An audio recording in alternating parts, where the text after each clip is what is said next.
మీ దృష్టికి ఇటువంటి అంశాలు వచ్చినప్పటికీ అంటే బయటికి చెప్తే మీడియాతో మాట్లాడినా బయటికి చెప్పినా కానీ పార్టీకి చెడ్డ పేరు వస్తుంది. ఒక గ్రాఫ్ ఉంటుందన్న ఉద్దేశంతో మీరు సహనాన్ని పాటిస్తూ లేదా గరళంలాగా మింగి ఉన్నారు. అయితే ఆ సమయంలో మీరు షర్మిల దృష్టికి తీసుకెళ్ళేది ఎలా వస్తుంది? మీరు ఏమంటారు? షర్మిలతో మీరు మాట్లాడే ప్రయత్నం చేయలేదా? అసలు ఆవిడ ఎప్పుడు అందుబాటులో ఉంటారండి? ఆవిడ ఫోన్ నెంబర్ కూడా రాష్ట్రంలో ఉన్నటువంటి ఏ నాయకుల దగ్గర కూడా ఉండదు. ఏదన్నా ఆవిడతో మాట్లాడాలి అంటే ఎవరో పిఏ కార్తీక్, పిఆర్ఓ శ్రీనివాసు, లేదంటే ఆమె వెనక ఎవరో ఒక సతీష్ అన్న వ్యక్తి ఉంటాడు, వాళ్ళతో మాట్లాడాలంట. మేము ఇన్ని సంవత్సరాలుగా కాంగ్రెస్ పార్టీలో పనిచేస్తూ ఒక సమర్థవంతమైనటువంటి నాయకత్వంలో ఒక మంచి ఆర్గనైజేషను, కమ్యూనికేషన్స్తో ఇప్పటివరకు కూడా ఒక టీం వర్క్ చేసిన వాళ్ళం.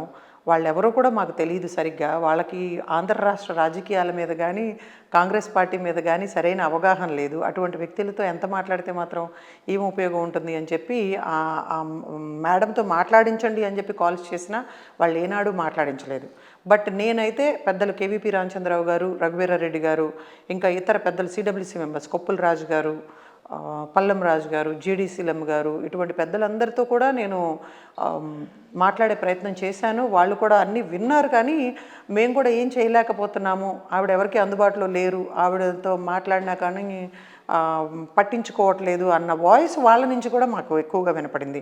ఎలక్షన్ టైంలో ఇటువంటివన్నీ కూడా బహిరంగంగా మాట్లాడితే పార్టీకి ఏమన్నా నష్టం కలుగుతుందేమోనన్న భయంతో as a sincere Congress soldier మేము మాట్లాడకుండా ఉండటం జరిగింది. అది ఓకే. అంటే ఈ లోకల్గా మన తెలుగు వాళ్ళు ఆంధ్రప్రదేశ్ సంబంధించిన అగ్రనాయకుల దృష్టికి తీసుకెళ్ళినా కానీ వాళ్ళు కూడా ఏం చేయలేని పరిస్థితుల్లోనే షర్మిల ఉన్నారు, ఎవరికి అందుబాటులో లేరు, ఆవిడ ఇండిపెండెంట్గా నిర్ణయాలు తీసుకుంటున్నారు, మాకు ముందు మాకు అందుబాటులో లేరు అంటున్నారు. అయితే మీరు రాహుల్ గాంధీతో ఎన్నో ఏళ్ళ మీకు అనుబంధం ఉంది, పరిచయం ఉంది, అలాగే మన జోడో యాత్ర కూడా ఆయనతో తిరిగారు. వాళ్ళ దృష్టికి మీరు రాహుల్ గాంధీ వాళ్ళ దృష్టికి తీసుకెళ్లే ప్రయత్నం చేయలేదా మీరు వ్యక్తిగతంగా? ఆంధ్రప్రదేశ్కి ఏఐసిసి జనరల్ సెక్రటరీ ఇన్ఛార్జ్ ఉంటారు, ఇద్దరు ఏఐసిసి సెక్రటరీస్ ఉంటారండి. AICC general secretary in charge is one of the powerful leader associated to Rahul Gandhi, Manickam Tagore గారు. ఆయన తమిళనాడులో ఎంపీగా పోటీ చేశారు. సరే, ఆ ఎంపీ ఎలక్షన్ వాళ్ళ ఫస్ట్ ఫేజ్లో జరిగినాయి. ఆ పోలింగ్ అయిపోయిన 19th తర్వాతన్నా ఆయన ఆంధ్రప్రదేశ్లో పర్యటిస్తారు, కనీసం అప్పుడన్నా మాట్లాడవచ్చు, మనకు పోలింగ్ ఇంకా లేట్గా ఉంది కదా, ఏదన్నా కొన్ని మంచి నిర్ణయాలు తీసుకోవచ్చు అని చెప్పి మేము అందరం వెయిట్ చేశాము. కానీ ఆయన కూడా మాకు ఎప్పుడు కూడా ఫోన్ అందుబాటులోకి రాలేదు. మెసేజ్లు పంపించినా కూడా ఆయన రెస్పాండ్ కాకపోవటం, మళ్ళీ రాష్ట్రానికి రాకపోవటం, ఇవన్నీ కూడా మమ్మల్ని చాలా బాధించినటువంటి అంశం. ఇంకా AICC general secretary in charge is important for any state అనమాట, వ్యవహారాలన్నీ చూడటానికి.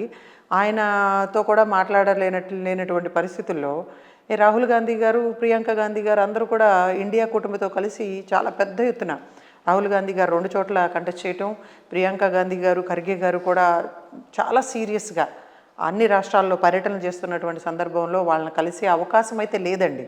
మేము కూడా కలవాలన్న ఆలోచన చేయలేదు. ఎందుకంటే ఒక పక్క నష్టం జరుగుతుంది కదా, పార్టీని నమ్ముకున్న కార్యకర్తలు వీళ్ళందరూ కూడా చాలా కమిటెడ్గా వర్క్ చేస్తున్న టైంలో వాళ్ళకి అందాల్సిన డబ్బులు అందకపోవటం, వాళ్ళకుండే ఆర్థిక నేపథ్యంతో అతి కష్టం మీద వాళ్ళు చేయటం, ఇలాంటివన్నీ జరుగుతున్నప్పుడు పార్టీకి నష్టం జరుగుతుంది కదా, ఇంకో పక్క ఫండ్ మిస్యూజ్ అయిపోతుంది కదా అనేది ఒక ఇంపార్టెంట్ ఆస్పెక్ట్ని మీరు అధిష్టానం దృష్టికి మీరు తీసుకెళ్ళలేకపోయారు. ఆ మెసేజెస్ రూపంలో పంపించామండి. AICC organisation general secretary KC Venugopal గారికి పంపించాం, ఏఐసిసి సెక్రటరీస్ మేయప్పన్ గారికి, 2 ఎలక్షన్ అబ్జర్వర్స్ని పంపించారు మాకు, శంకర్ గారని, మనోజ్ చౌహాన్ గారని. వాళ్ళకు కూడా మేము చాలా క్లియర్గా జరుగుతున్నటువంటి విషయాలన్నిటిని కూడా ఎక్స్ప్లెయిన్ చేసాం. వాళ్ళు కూడా మేము ఎప్పటికప్పుడు అధిష్టానానికి, వాళ్ళ ఎలక్షన్ అబ్జర్వర్సు, ఏఐసిసి సెక్రటరీసు చాలా ఇంపార్టెంట్ కీ రోల్ ప్లే చేస్తారు రాష్ట్రాల్లో.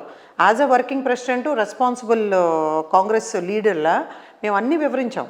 వాళ్ళు కూడా ఎప్పటికప్పుడు అధిష్టానానికి అన్నారు. కానీ బట్ పైనుంచి వాళ్ళకి సమయం కేటాయించలేనటువంటి పరిస్థితులు. అన్ని రాష్ట్రాల్లో ఎలక్షన్లు జరుగుతూ ఉన్నాయి, ఇండియా కూటమి అధికారంలోకి రాబోతూ ఉంది, రాహుల్ గాంధీ గారు ఒక సక్సెస్ఫుల్ ప్రైమ్ మినిస్టర్గా, భావి భారత ప్రధానిగా ఎస్టాబ్లిష్ అయినటువంటి సందర్భంలో టైం కేటాయించలేకపోయారేమో, మరి అదే మేము అనుకున్నాము. సో దానివల్ల కొంత జాప్యం జరిగిందనేది వాస్తవం. అంటే షర్మిల కంటే ముందు గిడి రుద్రరాజు గారు ఉన్నారు, ప్రెసిడెంట్గా ఉన్నారు. ఆయన కూడా ఎప్పటి నుంచి కాంగ్రెస్ నమ్ముకొని ఉన్నారు, 5లో ఉన్నారు. సో రుద్రరాజు గారు మీరంతా ఉన్నప్పుడు బాగానే మంచి ప్రజాస్వామ్యయుతంగానే పార్టీ వ్యవహారాలు నడిచేవి, అవి తెలిసిన వాళ్ళందరికీ తెలుసు. రుద్రరాజు గారి దృష్టికి కూడా తీసుకెళ్ళలేదా మీరు?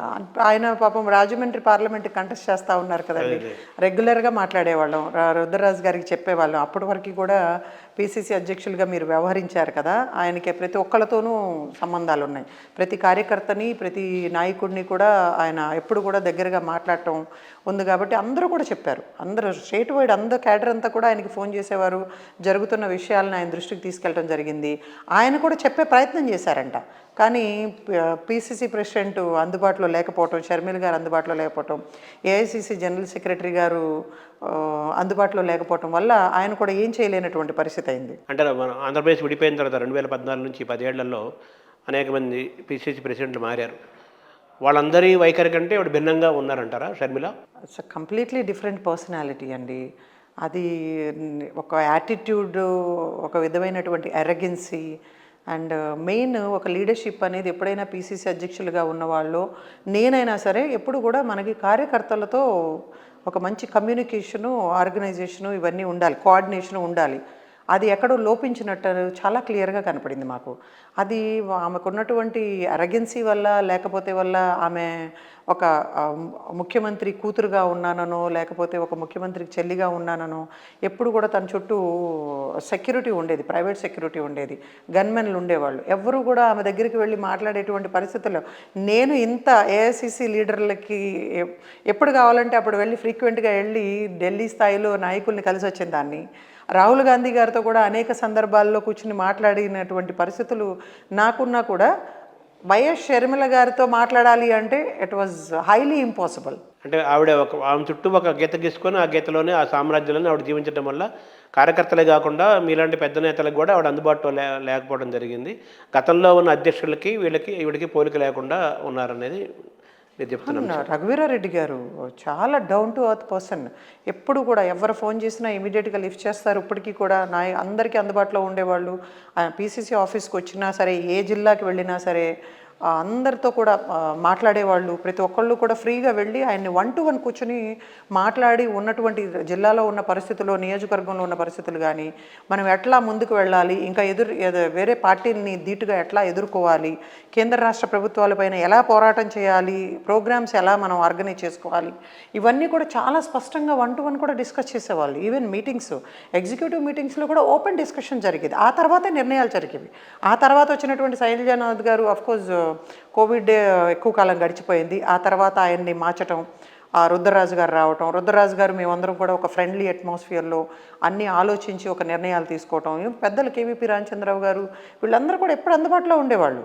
మేము ఎప్పుడు కూడా ఇది టోటల్లీ ఏంటంటే ఒక ప్రాంతీయ పార్టీలో మేము విన్నాం ఎప్పుడు కూడా జగన్మోహన్ రెడ్డి ఇలానే ఉంటాడు, ఎవరితో మాట్లాడడు. ఈవెన్ ఎమ్మెల్యేలు, ఎంపీలు, మంత్రులు కూడా ఏనాడు కూడా జగన్మోహన్ రెడ్డి గారితో కూడా మాట్లాడే పరిస్థితులు లేవని మేము విన్నాము. So in the same way మేము ఇక్కడ మాకు అనుభవం అయిందనమాట. ఆయన సోదరిగా ఈమె కూడా అలాగే బిహేవ్ చేసింది. వాళ్ళ బ్లడ్లోనే ఉందేమో మాకు అర్థం కాలేదు. ఇది వాళ్ళు ఎప్పుడు కూడా కార్యకర్తలకి, క్యాడర్కి అందుబాటులో ఉండరు అనేది చాలా స్పష్టంగా ప్రూవ్ అయింది.